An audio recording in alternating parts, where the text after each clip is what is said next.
Hey everybody, it's Josh Alexander with Orange County Housing Market News. If you're a returning subscriber, thank you again so much for your continued support. I really do appreciate it. If this is the first time you're tuning into this show is all about Orange County real estate. So I talk about local trends happening in the market, what's going to be happening over the next couple months, and then I go over different tricks and tips for both buyers and sellers. So if you're thinking about getting into the market, this is a great place to start so you can hit the ground running.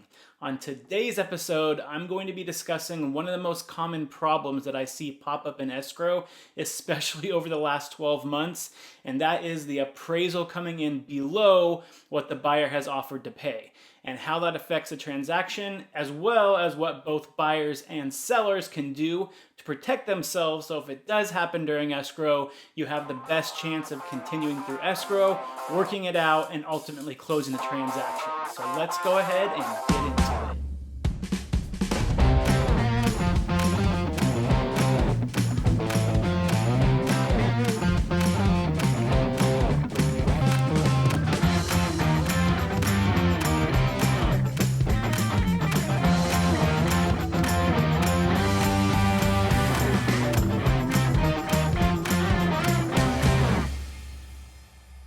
Okay, so really quick before we start today, if you are finding these episodes useful, can you please hit that like and subscribe button below? And if you're watching this on YouTube, also hit that bell button. That way you're notified every time a new episode's coming out.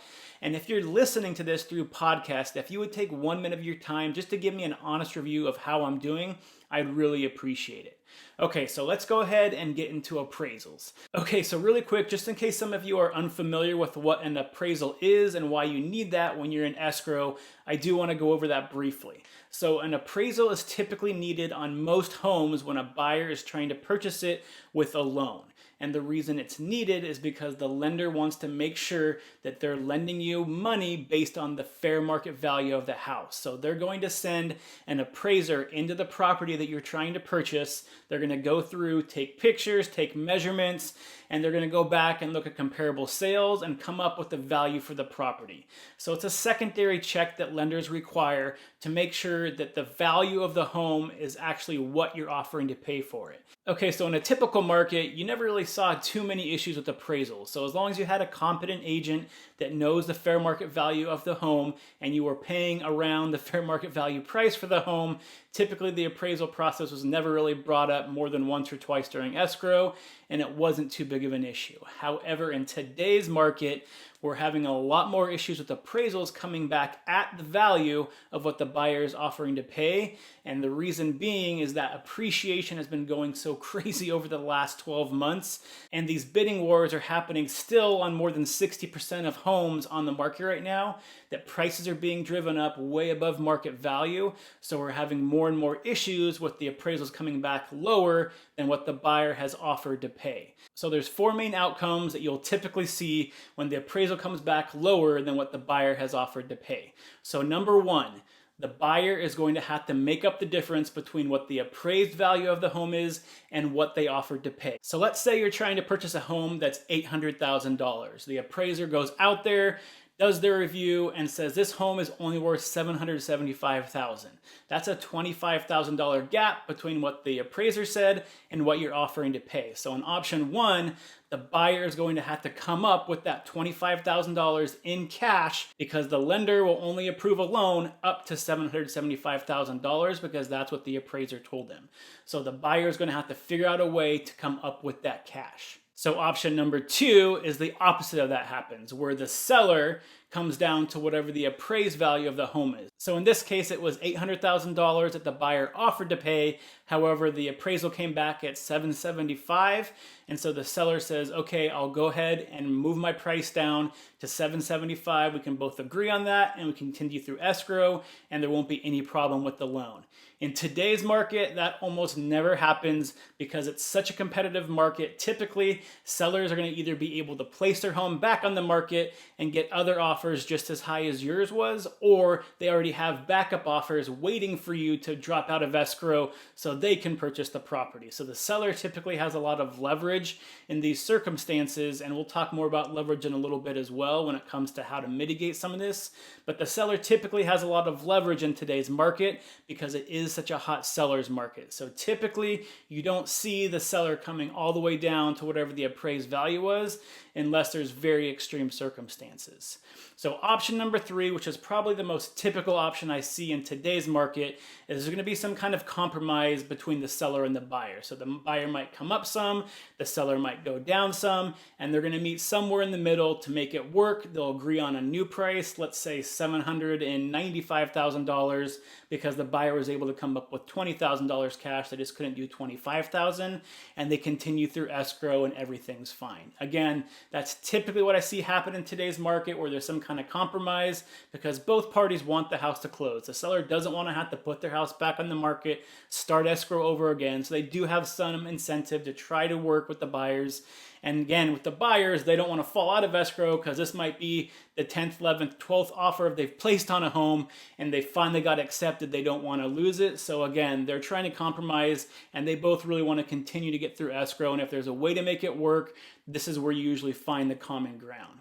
The 4th option, which is very uncommon, but I do bring it up because it does happen occasionally, is that the appraiser goes out there and he uses the wrong comparable sales. He's not doing his job correctly, and there's just a bunch of errors on the appraisal report. In that case, the lender can ask the appraisal company to reconsider the price, but you have to provide a lot of data. It has to be concrete, and in the majority of cases, 90% plus, even with good examples of, let's say, they use the wrong comparable sales, the appraisal company doesn't change the price. It does happen occasionally, so I do want to throw it in there, but I wouldn't bet on it happening because it's very, very rare that you're going to see an appraiser change their initial appraisal unless there is something very, very wrong with how they did their original calculations. So those are the 4 different options that both the buyer and seller have to be able to work together to continue through escrow and get the deal closed.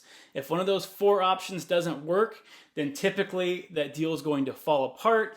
The buyer is going to have to go back to square one, look for a new property. The seller is going to have to put their house back on the market, or if they have a backup offer, they can go with that buyer, make sure they're still interested, and then go ahead and get back into escrow.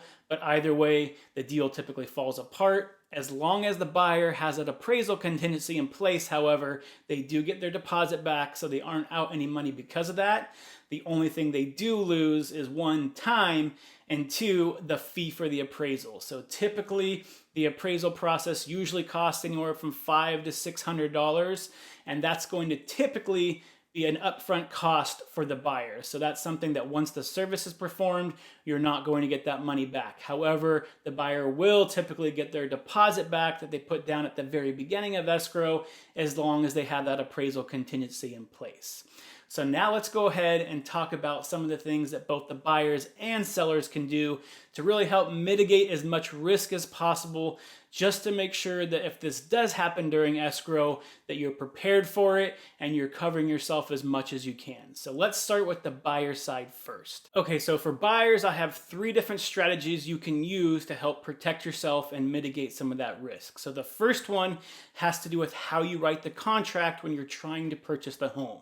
So a lot of people don't know this, but you can actually pre-negotiate with the seller how much you're willing to pay over the appraised value if the appraisal does in fact come in below what you're offering to pay. So if you're writing an offer and you know it's above the market value, you can try to negotiate with the seller, telling them that maybe you're willing to pay $10,000 above the appraised value if it comes in below what you've offered to pay for the property. And this does 2 things. On the selling side, it helps mitigate some of the seller's risk because they have a set dollar amount above appraised value that they've already having you commit to. So it helps your offer look a little bit better, and it might help your chances of getting your offer accepted in the first place, which in today's market is always a good thing for buyers right now. And the second thing is it really caps you out on terms of how much you're willing to spend above the appraised value. So you know that number ahead of time, and you're not just giving the seller a blank check, or in this case, removing your appraisal contingency and just telling them I'll pay whatever the difference is between the appraised value and what I'm offering to pay. So it helps mitigate your risk on the back end by negotiating up front the max you're willing to pay. So the second strategy you want to use, and again, this is before you get into escrow with the seller, is you want to make sure that you're communicating with your agent and they're communicating with either the seller or the selling agent and trying to find out as much about why that seller is moving as possible. Do they have a timeline they need to be out by? Are they looking at a new property themselves? And if they are, where are they in that process? Are they already in escrow on a new property? Have they even started looking? This information is extremely important to have up front, because the more information you have about this, the more leverage you're going to have if they have any timelines that they have to stick to. So for instance, if the seller is already in escrow for a new home that they want to move into before they get into escrow with you, you know that there's probably some timelines they have to stick to on their end to make sure they can purchase that home. And so when you go through the appraisal process, you know you have a little bit more leverage, because if the appraisal doesn't work out and you two can't come to some type of agreement, there's a good chance that the seller could also lose their home that they're trying to purchase on the back end. So if you can find this information out not only before escrow, but continue to get updates once you're in escrow from the seller, where they are in that process, it's going to give you some more leverage when you do the negotiations. So the third and final strategy that buyers can use, and this is really kind of common sense, but I want to throw it out there anyway, is that you need to know your comparable sales and what the actual market value of the home is. If you have a great agent, they should be able to get you this information. They should be able to narrow it down pretty specifically so you have a very good understanding of not only what the true market value is, but because of that, most likely what the appraisal is going to come in at when it does come back. And the reason this is important information to have is because it helps you plan. It helps you write the offer in a way that's going to protect you, because you know there might be, let's say, a $20,000 gap or a $50,000 gap or a $100,000 gap. And each of those circumstances, you might write the offer a little bit differently to keep yourself protected, and you might be more aggressive in some areas versus less aggressive based on those price ranges. So I know it's common sense that you want to know what the market value of the home is, but some buyers right now, after placing 2, 3, 4 offers on homes, they're often saying, I don't really care what the comps are, I know what the highest offer is, I just want to beat it. And if you don't know what you're getting into and you go in blindly, it's going to make it very hard to structure an offer that's going to keep you protected during escrow. So make sure you know the comparable sales, you know what the market value of the home is, and it's going to help keep any surprises popping up while you're in escrow and help you better structure your offer to keep you protected at the same time. So now let's go over some of the seller side strategies that can keep you protected when you're trying to sell your home and make sure that you're maximizing your profit and keeping yourself protected when these appraisal issues do rise. Okay, so number one, and this is very similar to the buying side of things, is that you can pre-negotiate the max dollar amount that the buyer is willing to pay over the appraised value if the appraised value comes in lower than what they've offered to pay. So this is important because if you're working with a buyer and they're not willing to remove their appraisal contingency altogether and just give you a blank check saying that I'll pay whatever the difference is, your next best option is to get them to commit to a max dollar amount up front before you even get into escrow, and that way you're helping maximize your profit and you're having that dollar amount already set aside. It's in the contract, it's in writing, they've already agreed to it.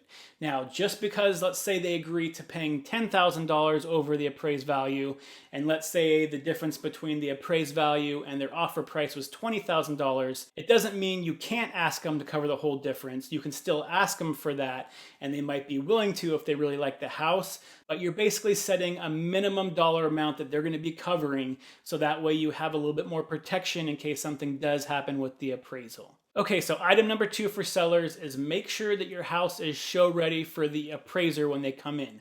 Typically, you're going to have at least a 24-hour notice before the appraiser goes out there. So you just want to make sure that the house is generally cleaned up. If you're in the middle of packing, you kind of put all the boxes in one area, so make it nice and open for them so they can walk through the property, they can take their measurements, they're not having to move things around, because you just want to make sure that you're making life as easy as possible for the appraiser, so there's no reason for them to have any negative impressions at your house when they're going through the appraisal process. Again, the The appraisal process, typically they're only there for 15-20 minutes. They're not there very long, but you do want to make sure the house looks clean, and you want to make sure it's easy for them to walk from room to room, take their measurements, and be out of the house. Another thing you can do is make sure you have some of the very minimum safety guidelines met before they come into the property.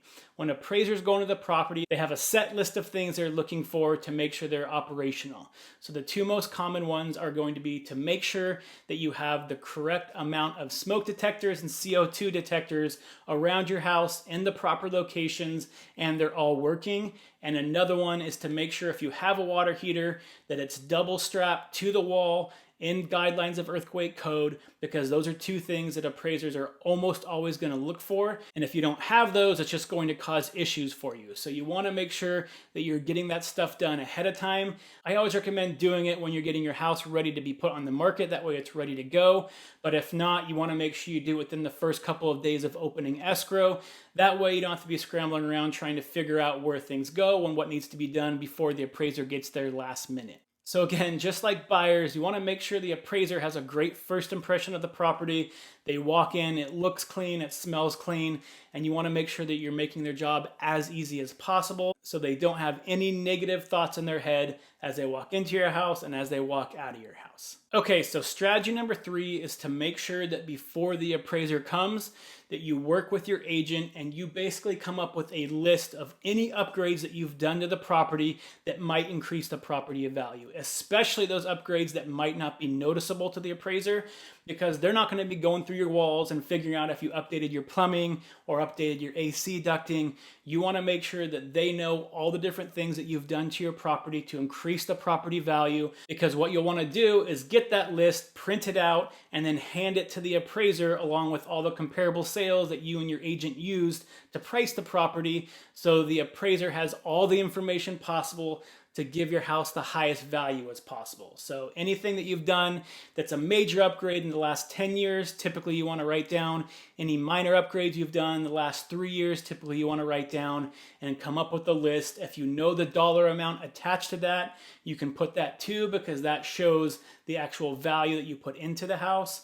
Any kind of information you can give the appraiser about those upgrades is going to benefit you when they're going through and making their final determination on the price of your house. So the fourth strategy for sellers is make sure you're deep diving into the buyer's financials when you're going through to figure out what buyer's offer you want to accept. So in a normal market, typically you're going through to make sure they have enough for the down payment, they have enough for closing costs, and maybe a little bit extra on top of that in case you hit some minor bumps in the road during escrow. However, in today's market, when we know appreciation is happening, we know appraisals are one of the biggest issues right now, it's important to try to find those buyers that have a decent amount of cushion and some liquid cash in their accounts to be able to take care of some of these issues that might arise with the appraisal process. So if you're finding buyers that might have the highest offer, but just have enough for the down payment, closing costs, and not much else, compared to a buyer that, let's say, has a $10,000 lower offer, but they have $100,000 in reserves on top of what they need for the down payment and closing cost. I've had sellers take that lower offer just because they at least know if an appraisal issue does arise during escrow, these buyers at least have the opportunity to cover that difference, whereas something happened with the other buyers that didn't have those cash reserves. Your options are basically either to come down to whatever the appraisal value was, or drop out of escrow and have to start the process over again, which neither are ideal for sellers.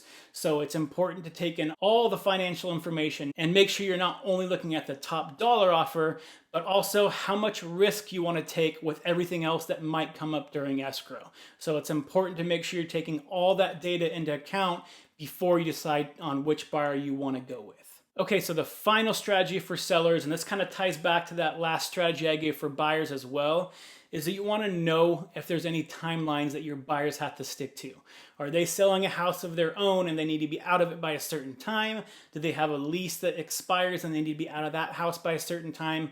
Knowing this ahead of time, knowing that they have certain timeline restrictions they have to stick to, is going to give you a little bit more confidence that if something were to come up during escrow, you have a little bit more leverage than, let's say, with someone that's on a month-to-month lease, that if this escrow fell apart, yes, they would have to continue renting, but it wouldn't be a big issue for them. You're going to want to at least know ahead of time if your buyers have those timeline constraints, so that way you know what kind of leverage you're walking into when you do get into escrow. Now, a word of caution with this: there are a lot of fair housing laws in California that protect a lot of different classes from discrimination.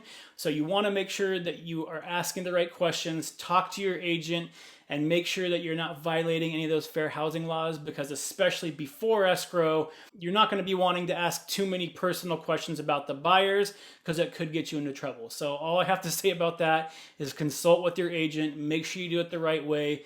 Knowing about their timelines is typically not going to be an issue, but you want to make sure that you're keeping yourself legally protected before you get into escrow with a buyer. Okay, so that's pretty much it for the appraisal process and some strategies that both buyers and sellers can use to help mitigate the risk, protect themselves, and give yourself the best shot of, once you get into escrow, of actually closing escrow, even if an appraisal issue arises. So buyers, just make sure that you remember that every offer is going to be different, every house is going to be different, so you're not going to be able to structure your offer the same way in regard to the appraisal or a lot of other things as well. So you want to make sure that you're creating that offer specifically for each home that you're placing an offer on, to keep yourself protected and make sure that you're mitigating the risk properly. And sellers, if you haven't put your house on the market yet, it's a really good idea that when you're talking to agents, you're asking about what are the current issues you're seeing happening during escrow. What are you doing to mitigate some of those risks? What are some strategies we can use?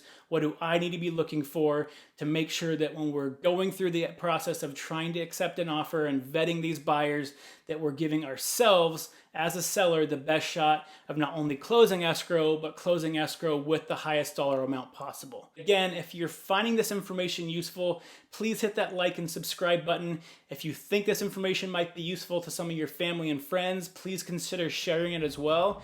And if there's some questions that you want to know the answers to that I haven't already answered in my previous episodes, please comment below, because it gives me new ideas to make new content for you to be as helpful as possible. So until next time, stay healthy, stay happy, and I'll see you later. Bye.